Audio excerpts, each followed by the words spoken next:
Say again. Let's go back to where we were on that hill. Oh. The name of the village was Petit Sat, S-A-R-T. And Captain Berlin got us together and said the 82nd had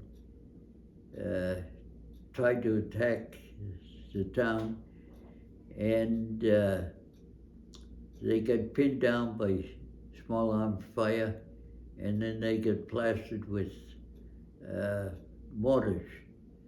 So the best thing for us to do, I would guess that this was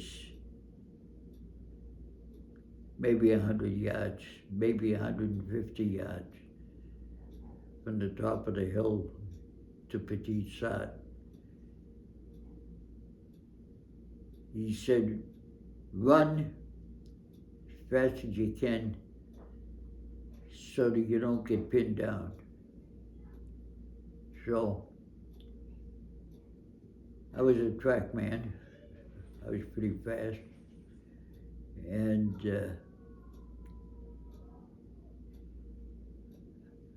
I told the platoon, came back, told everybody in the platoon the same thing. When it's time to go, we go as fast as you can. Okay. We get the sign to go. I ran as fast as I could. Got maybe 2/3 of the way down the hill, and I looked back. I was 50 yards ahead of everybody else. They weren't running, they were dog trotting. So I said, this is no place for me, so I didn't hit the ground flat because there was snow on the ground. And so I knelt and till they caught up with me. And we got into Petit Sat. There was nothing. Not even a dog or a cat or a rat could be seen. The place was completely empty. And we stayed there that night, and we were told the next morning that we were going to attack a place called Providence. But during the night it had snowed, and it was a light snow, and the wind was blowing, and it drifted, and some places the drifts were 2 feet as high as your waist. And so we started, the tanks led. We led off. We followed the tanks. And this was not on a main road. This was on a more of a farmer's road to his fields and so forth. We were attacking the town of Providence, which we found later was occupied by the 2nd Panzer Division's infantry. I forgot now what the company. Were they SS? No, but anyway, we got through there.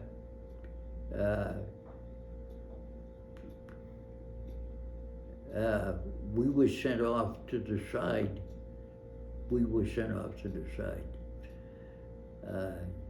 There was what appeared to be a barn off to the right of the path, and Berlin told me to send someone, a patrol.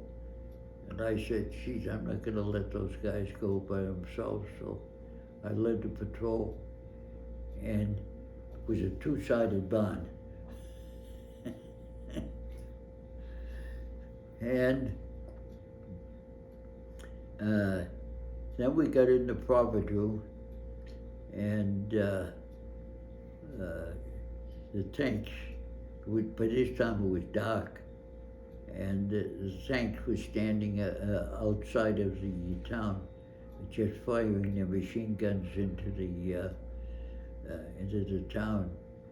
And I felt as though we weren't getting anywhere, so I banged on the tank and got the tank commander to open his hatch. And I said, let's go in. And he said, well, I'm afraid of bazookas, Panzerfaust. And I said, we'll be right with you. And we were right with them. I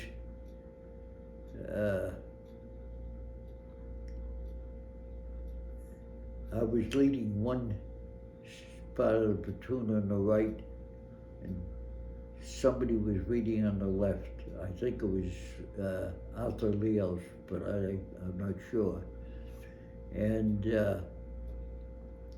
unfortunately, a German had a Panzerfaust on the left-hand side and knocked the tank out. I think he killed a couple of guys. And so we cleared up the captured an awful lot, maybe 100, and killed some, and I assume wounded some. For some reason I had a Tommy gun, and I was up in a window at the first house from which the Germans were retreating, and there wasn't a full moon. Oh, there was a full moon, I saw it. There's a full moon, but it was cloudy. But your eyes were adjusted to the darkness. And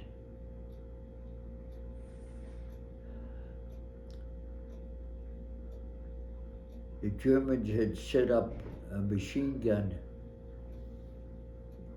in the corner of a building and were firing into the village of Provideau. And I waited until they fired around and broke the window when they were firing, so they couldn't hear it. And then I took a hand grenade. I was on the second floor, and threw it best I could sideways like this. And all it did was make a whoop. I guess the snow covered it all up. And then something came through the remnants of the glass in the window. And I said, uh-oh, that's a hand grenade. And I waited and I waited and I waited, and I didn't want to hit the floor because I felt I might lay on it. So nothing happened. And I looked out the window, and on the other side of the street, there were plainly discernible 3 Germans laying 1, 2, 3. And I took the Tommy gun and fired at them. Well, it's the first time and only time I ever fired a Tommy gun. But have you ever fired one? Well, I was surprised because what happens, it climbs. And instead of a recoil like this, it climbs. Well, we cleared out the village. What happened to those 3 Germans? Huh? What happened to those 3 Germans? Okay. Well, I'll tell you about that. The next morning, I went into all the German prisoners were sent into one house. It was a basement that had no exit or entrance, no windows, no doors, nothing. And we had so many of them, they were all crowded together, and they were standing on the stairs leading into the kitchen, and they were lining around the wall. And whenever prisoner was sent in there, they fished him, and they took everything out of his pocket, everything, wallet, pictures, letters, everything, and they was all piled on the kitchen table in the center of the kitchen. And I walked into the kitchen and looked at the stuff that was there, and I picked up a photo of a German soldier sitting in a chair in uniform with his, I assume his wife. She had one hand on his shoulder, and his son, who looked like he was probably 8 or 9 years old, had his arm on his other shoulder. And I said, I didn't mean to say it out loud, but I said it, why are we fighting each other? And that's a quote. Why are we fighting each other? One of the Germans spoke up in British accent English. We didn't ask you to come over here. And that got me upset a little bit. And I said to him, Poland didn't ask you to come over. France didn't ask you to come over. Holland didn't ask you to come over. That was the end of the conversation. And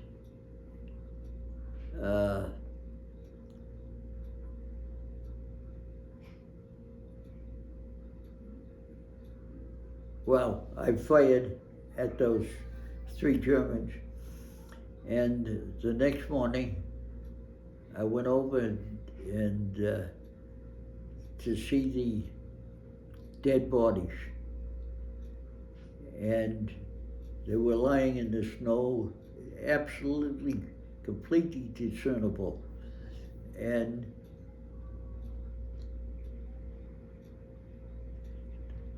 there were no bodies there, but you could see the impression in the snow where they had lain, and there was no blood there either. I had fired probably 20 rounds. Yeah. Well, the next day we started to get established, and we were told we were going to hold there for a while, and somebody found a German half-track in the woods, and we tried to get it started, but we couldn't get it started. We even got a battery from one of the tankers, and still wouldn't start. I think it was probably ran out of fuel.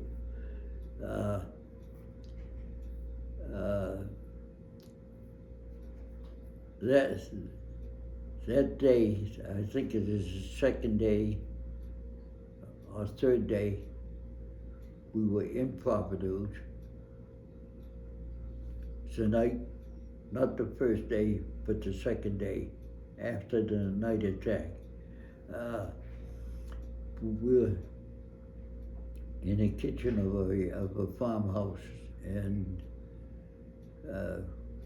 we wanted to cook something up to eat, and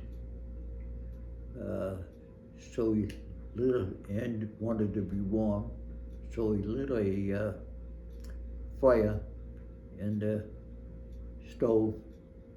It was a old-fashioned kitchen stove, and we put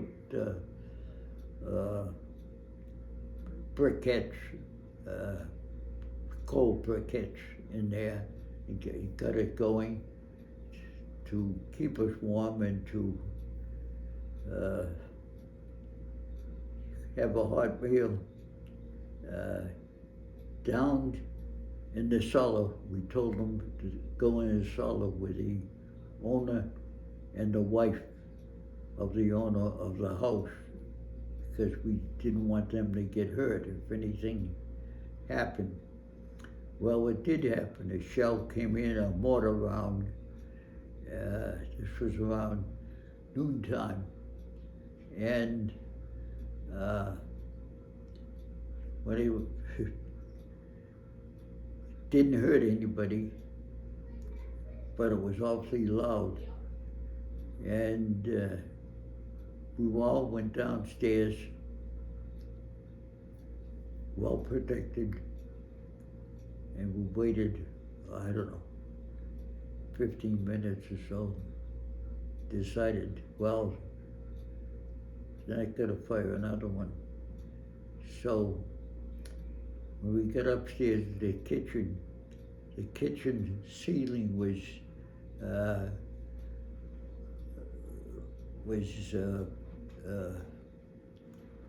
plaster, that old-time plaster with has hair in it. I don't know if you know what it's to hold it together. So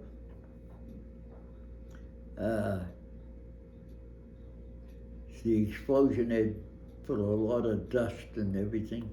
So I told the guys to go start sweeping, and one of the guys was just sweeping like this. I said, give me that broom. I said, let me show you how to sweep. And then boom. In fact, I didn't even hear the boom. I have absolutely no recollection of hearing the boom. I was hit in 8 places. I was stunned. I looked at my arm, it was bleeding like mad and was numb. And so help me, I said to myself, I can't believe it, me wounded? Really? And the blood was just pouring because it had cut the main artery in my arm right here. And so I ran downstairs. I was the last one. I was stunned. I told the guys to put a tourniquet on me. They took my belt off, put a tourniquet on me. And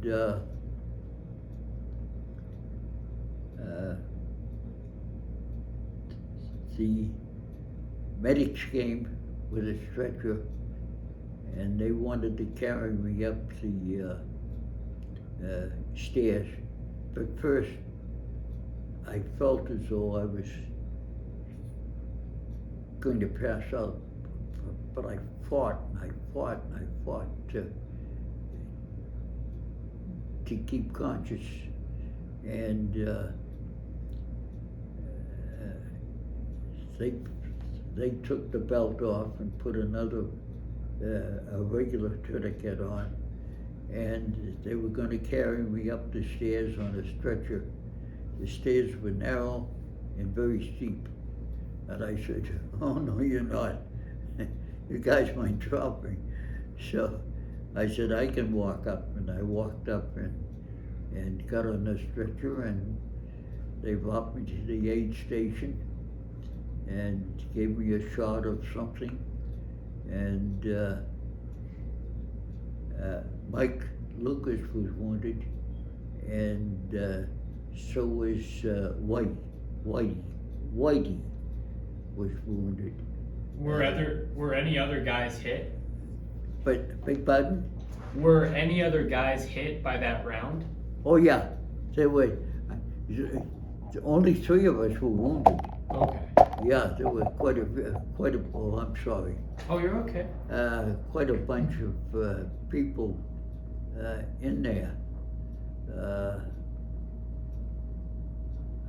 I would say there were 2 squads. There was the water squad, and there was the a 2nd platoon, the headquarters squad, were there. The radio man was there. What was his name? Packy Rowley. Why are you smiling? I know the name. Oh. Yeah. Have you read the story I read about Packy? A little bit, yeah. Yeah. He was the boxer, right? Yeah. Yeah. Yeah. Did you like him? Oh yeah. Oh,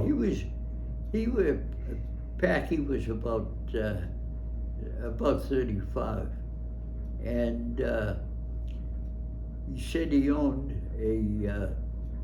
a bar in New York. He didn't own a bar in New York. He was a bartender, and you could tell he was a boxer. His nose was slightly flattened, and Packy unfortunately was killed at Paderborn.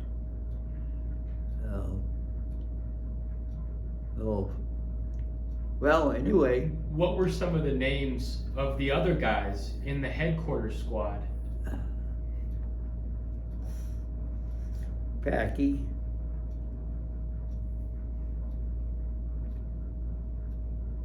I can't. Oh, that's okay. Keep going. I Keep can't tell So you. you're at the aid station. Yeah, I can't tell you. So we got into the 3 of us were put into a half-track ambulance that was covered. It was completely dark inside, and everybody's talking and saying what happened to them and how, and I was talking to, and all of a sudden the voice said, "Hey, Pacios, is that you?" I said, "Yeah. Who are you?" It was a guy from Philadelphia with whom almost 2 years previously I had taken basic training with. I said, "How'd you know it was me?"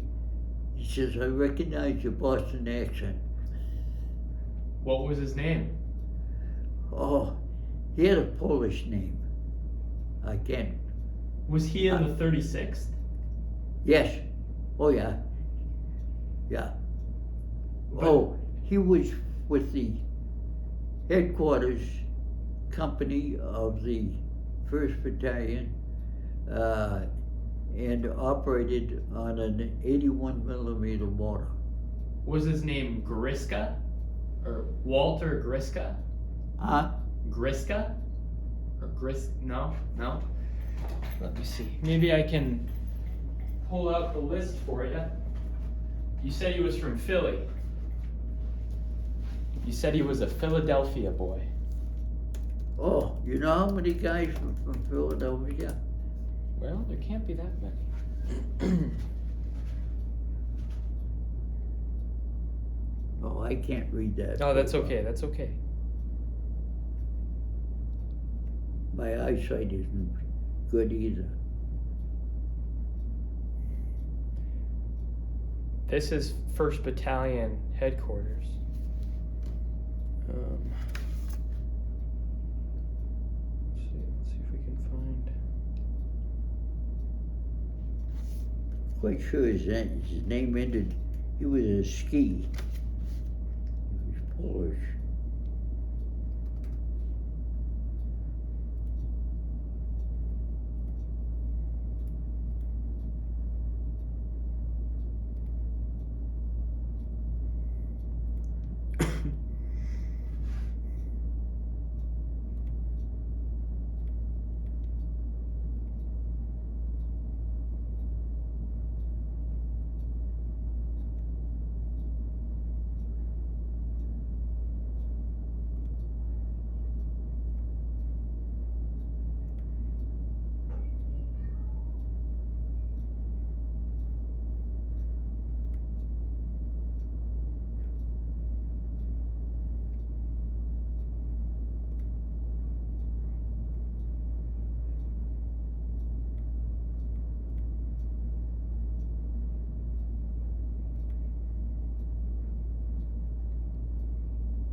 But you don't remember his name?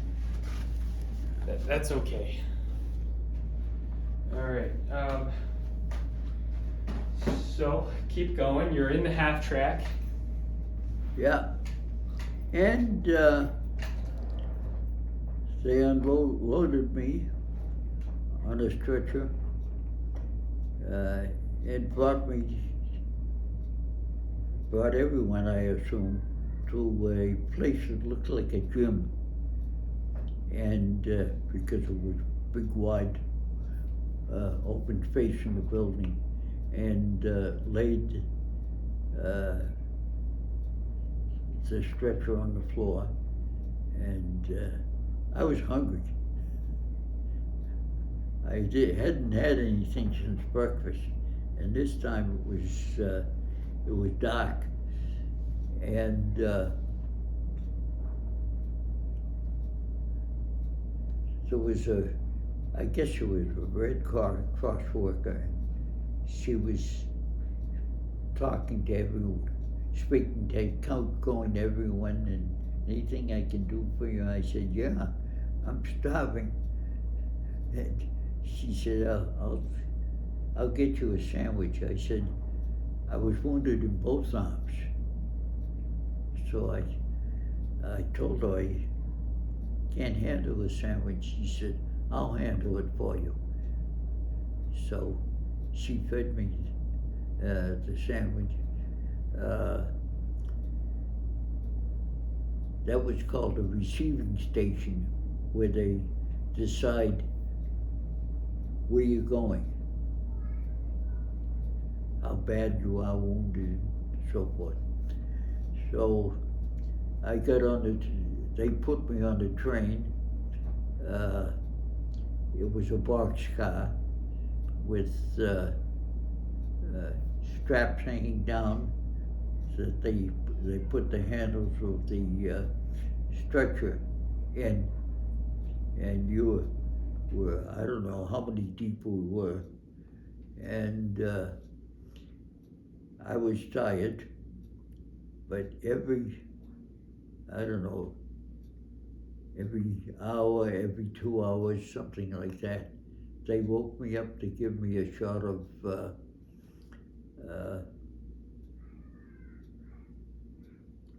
Morphine?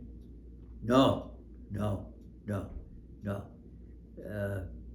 Oh, jeez, my mind. Medication to prevent gangrene? Huh? To prevent gangrene infection? Well, any infection. Okay. All right. Yeah. Any infection. Yeah. It was something new that had been discovered just before the war. Penicillin?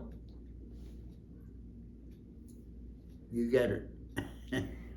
Isn't that awful? I couldn't think of penicillin. Gee.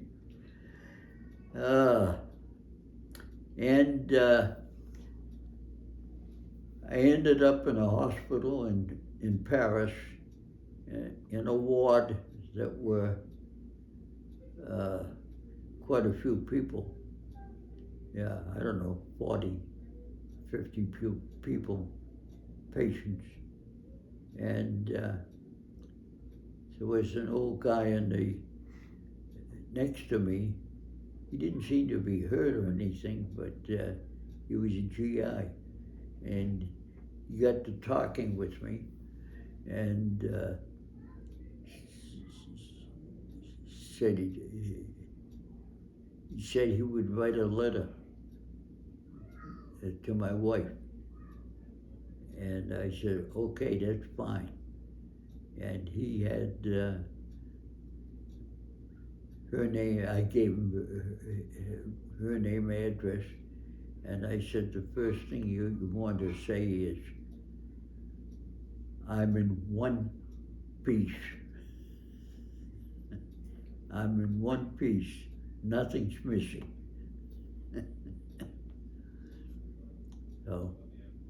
So they operated on my arm here to close off the artery so it would leak. And I stayed in Paris in that hospital for, I'm guessing, a month. And got on a hospital ship across the channel, got seasick, and lying down, and because I had a gaping hole about this big in my arm, and they told me afterwards they didn't want to operate on that because of the blood flow was, oh boy, there wasn't as much blood flowing through, because your arteries, I found this out, have little huh? You knew this? No. Little things. So if something like that happens, those will grow and grow and grow and grow and grow.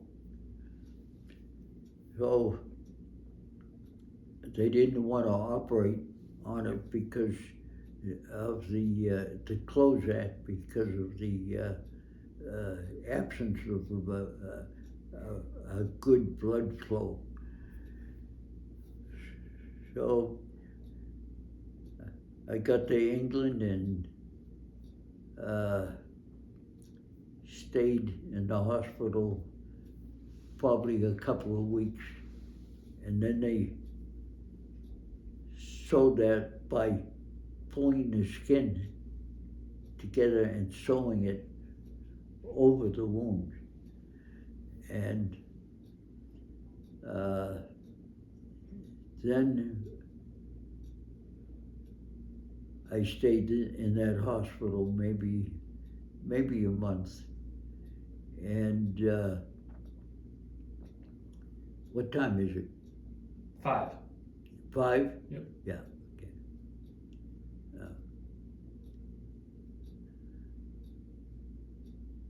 So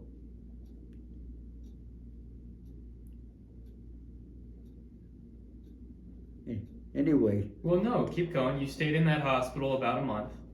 Anyway, I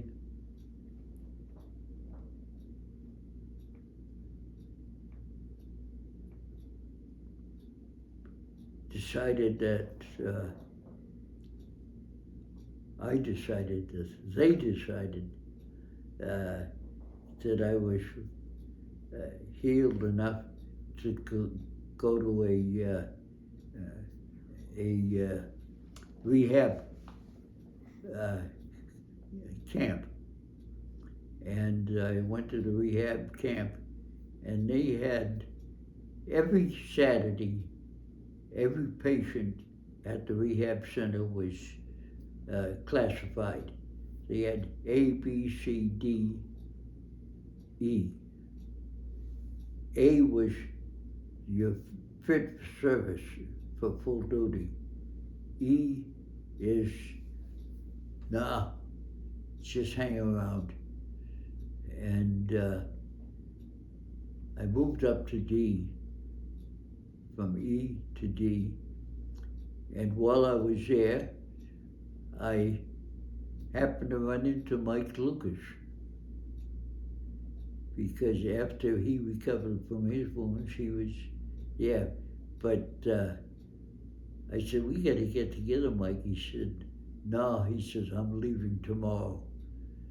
And I also, the fellow from whom I got the Tommy gun, Lieutenant Salb, S-A-L-B, was there also. And he got to be friendly with fellow by the name Sidney Schwartz, who was head of the physical training instructor school. And he sort of put a good word in for me. And I volunteered for the physical training instructor school, PTI, and I became a physical trainer, and they broke the outfit up, put us on a boat, the Queen Mary, sent us home, gave us a 30-day leave, and that's basically the end of my story. When were you discharged? Huh? When did you get discharged? November 2nd. I should have been well, I guess that isn't the end of my story. I should have been discharged in October. But for some reason, I have no idea why, the captain in charge of the unit that I was assigned to didn't like me. I have no idea why. Absolutely no idea. But I have a little story to tell about a POW there. Have you heard this story? They were looking for things for me to do. So they decided that, well, there was a POW stockade at Fort Devens, which was, I don't know, 20 miles away. And each morning, a bunch of POWs were put in a bus and they came to the hospital. So I was assigned to was in Framingham, Mass, Cushing General Hospital. And